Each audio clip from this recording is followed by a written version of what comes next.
This is greytFM.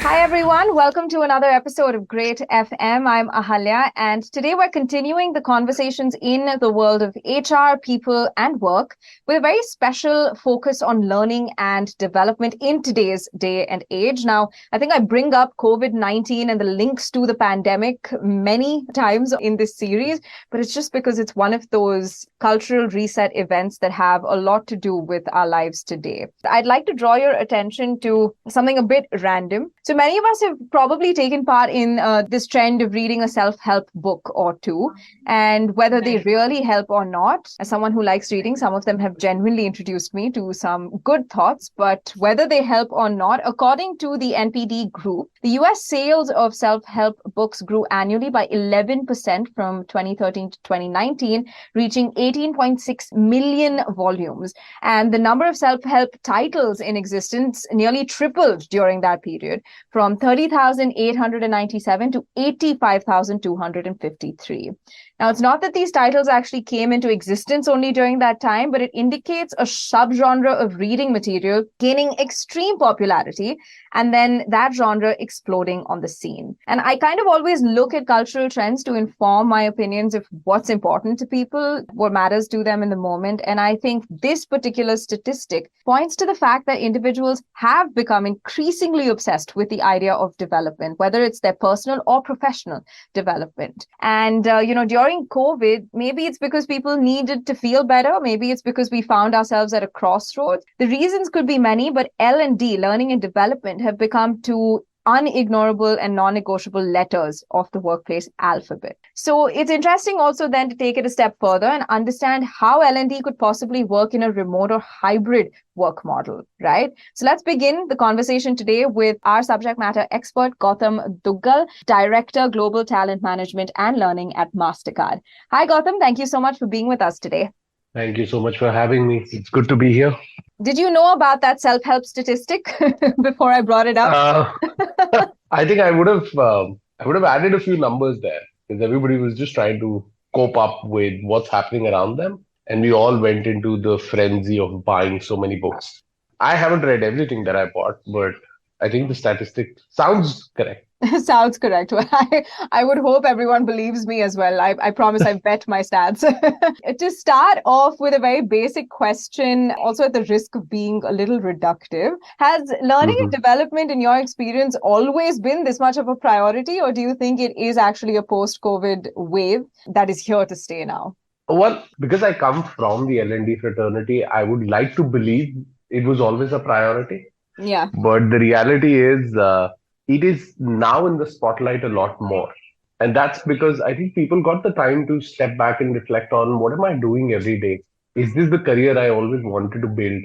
And this is from a personal anecdote. When we were running to the office every day, right, what I do at work was hardly visible to anything at home, right? So when I am in late night meetings and stuff like that, my people at home will assume that I'm doing something very special and out of the box work. But when you're doing that same activity in front of people who are not shy of giving you feedback and asking those tough questions, like your parents, you tend to reflect on it and say, they're right. Is this the most important thing to do at 12 o'clock in the night? Or could this be done on a different day? I think people got that exposure as well. And they realized there is more to their careers that they wanted. Hence, they have started focusing a lot on upskilling, which in turn help HR people. But interestingly, I also have a stat. Okay. About 60 to 65% of requests that my team gets today about upskilling is not about going through a learning program,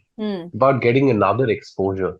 They want to do another part of the job or another job in a different part of the business because they want to explore right now, which is nothing to do with a learning program. That's an interesting statistic, actually. It does shine a light, right, on not just the fact that L&D is becoming more of a priority or is shining brighter under the spotlight, but what facet of L&D is actually shining brighter, right? And it points to people's priorities today. That's quite interesting. So tell us a little bit about your own experience with learning and development in the work from home days, Gautam, because from someone in L&D, I think that'll be a valuable anecdote. So let me do a journey back in time. Mm-hmm. For anybody who's been working since, I would say, 2011, 2012, they would have seen some sort of a, not hybrid, but some sort of a virtual learning already available. Globalization was opening up. We were Hmm. still coming out of the 2008 crisis. No longer were you required to go down to London to train people for a week. You could do it via Cisco calls and WebEx calls and all of that.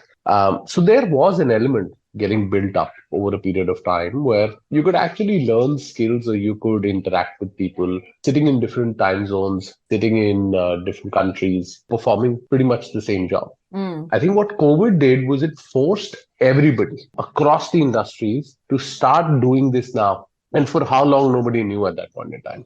So some progressive organizations, the ones that I'd worked before with, they were ready for it. So it was a very easy transit for those folks.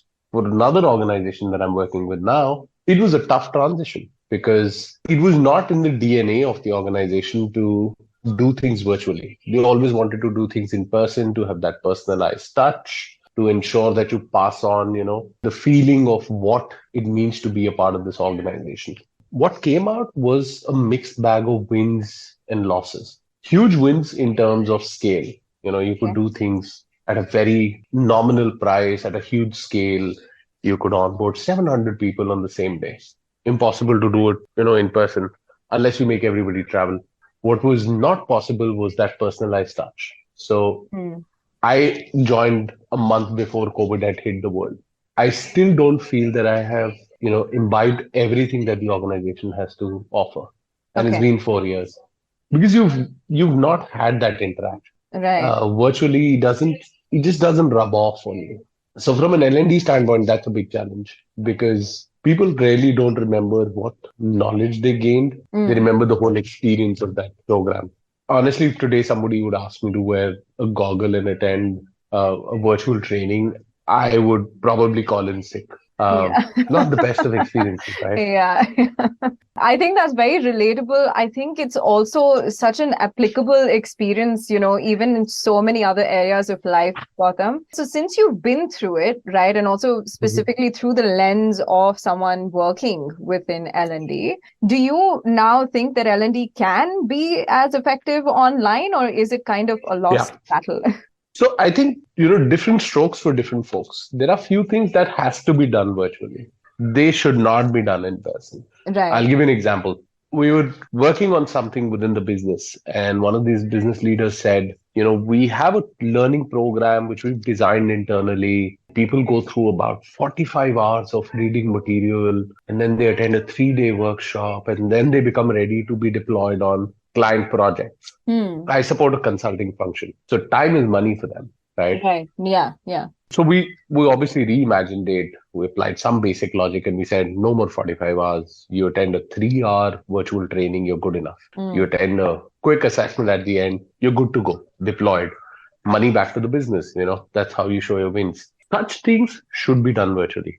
There are some things that you can't do virtually, especially around, I would say, leadership skills. I have personally tried doing leadership workshops virtually. Mm-hmm. It is good to complete the content, but today, if you would ask me what was the impact, or do I have a reading on who's going to do what of that group, I have zero knowledge. Hmm. Whereas if you meet them in person, you could read their face, realizing this, whatever I'm talking about has happened to this person. Yeah. That's a better person to answer this particular question. That has a different impact. So it has to be differentiated based on what you're offering, what is the impact you want to create, what do you want at the end of it.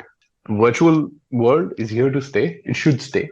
It's a very good thing to have. But choosing one over the other, I don't think that's the answer.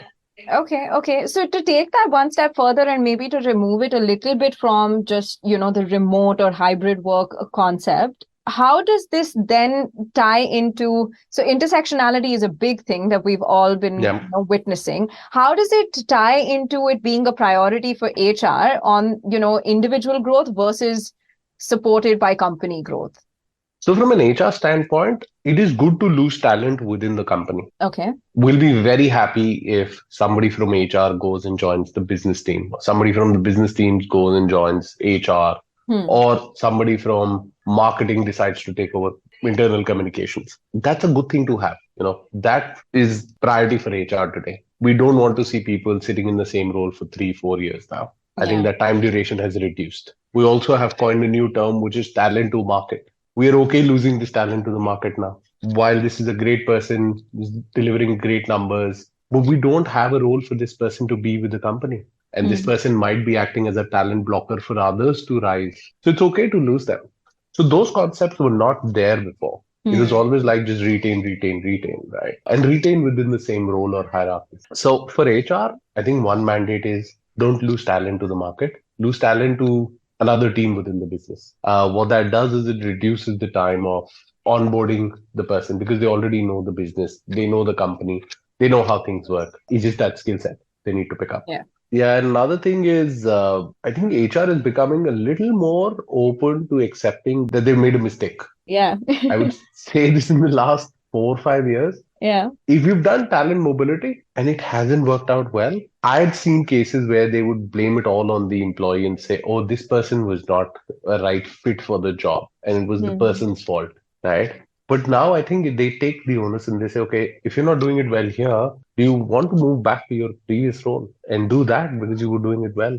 At least you're not just saying that the blame is with the employee. I think they're sharing that accountability now, which is a good thing to see. No, definitely. Yeah. And I think HR, along with many other professionals in many different industries, have had to grapple with the fact that, now that things are going to change, we have to also do things a different way. True. So we're talking about L&D, Gautam. I'm going to quiz you a little bit. Do you know what Collins Dictionary's word of the year for 2023 is? Learning. No. That's a bit too on the nose for me. Yeah, that's too on the nose for me. But no, it was actually AI. And that also makes a lot of sense, right? When I was thinking about learning and development, just in general, the way that we're even working now has changed so much with the emergence of generative AI, our workspaces becoming so accessible, right? And it's only been a couple of months. It's not like it's already been 5 years or something. So do you want to touch upon the role of AI in learning and development in the context of remote learning and development? Because I think that might be an interesting trend to keep an eye out for. Actually, I wanted to say machine learning, but I forgot machine. So I just said learning. But no, absolutely very important. Without AI, we're not going anywhere. And I keep sharing this with a lot of people is I'm a big user of ChatGPT. I would not have written any email beyond 300 words in the last 6 months. Okay. I use ChatGPT for that. Whenever somebody would ask me for speaker notes for a particular session, it is ChatGPT. So you could do a lot with AI. Now, I think we still have ways to go before we get to a point where AI becomes smart enough to support this hybrid setup. Because right now, AI is in very, very initial stage. Even the adoption is very initial stages. Your top line management in the HR or L&D world is not very tech savvy with AI right now. So they don't know the potential of the tools and they don't know the landscape in which they want to operate. So what we are doing is we're following the leader. So Mastercard has deployed this AI-enabled talent marketplace. What it does is it's our internal LinkedIn. Okay. Based on my profile, AI will keep throwing me learning programs. It'll keep throwing me small projects that I could do. It'll keep throwing me open roles, which pretty much fit my profile. That's great. But that's somebody's nudging me for it. Yeah. If I interact, I don't interact. It just leads to numbers. It just leads to numbers that Gautam has a 30% interaction rate. He's not liking it. He wants to see more. He wants to see less. We don't have that. So very initial stages. Yeah, again, a trend that is going to be important to, I think, watch out for. Absolutely. Yeah. You've kind of detailed the things that HR professionals should look out for when they want to make an L&D program effective in the remote context, Gautam. But what are some of the break factors, right? Something that HR professionals absolutely shouldn't do that might actually cause their L&D program to fail? I have a long list for it. I think I'll start with the fact that I have met so many HR professionals who are still worried about, the analytics part of the program. They are still worried about the number of hours spent or the score that I'm getting on feedback, what is my score on whether you like this program and stuff like that. I hear a lot of that rather than hearing We are doing this program because we want to change the behavior that's happening on the job, which will lead to a business impact. I think all the successful L&D leaders that I have worked under, and now I have the privilege of working with, they all have this aspect of forget about the stats, forget about the numbers. Tell me, why are we doing this on a behavioral aspect? Even if you're training somebody on a technological skill, what will change in their day-to-day life? And can you measure that change? Is it going to bring in happiness? Is it going to bring in efficiency? Is it going to bring in retention? What is that change we're looking at? I think we have to change that mindset, is to look at why are we doing this and what's going to change. One other factor has also been when people do programs, we have this trend of just going after the biggest or the trendiest, I would say, acronym of the time. Say everybody should do servant leadership. And I saw like millions of programs coming from leadership programs. Then somebody said, oh, let's do behavioral assessments. Everybody started doing behavioral assessments. Well, why are you doing it? Yeah, no, those are, again, very intuitive ways of approaching learning and development. But I think in corporate and business, that intuition sometimes we leave behind, unfortunately. But it's good to know that that's coming back to the forefront. Well, this has been a really great conversation, Gautam. And this applies to every area, of interest in HR outside of L&D as well. Always understand the people you're working with and then decide what you're going to do. Yeah, I think just spend time with them, because people love to talk about themselves. Yeah. And they will end up blurting it out saying, I don't want to do this job because. And then you solve for that because. Right now, we're looking at numbers to solve for a human problem. That is the challenge which I feel we all have. Wonderful. Thanks so much for your time, Gautam, and for being with us. Thank you so much. Yeah, to explore L&D. We've had many conversations actually on greytFM about learning and development, but I think in the remote context, it also gets you think a little bit more about, the value of it and why it's important, like you said, to answer that why. Thank you. And we'll carry on the series as well with many more episodes coming your way, everyone. But in the meantime, soak up this one. This is greytFM.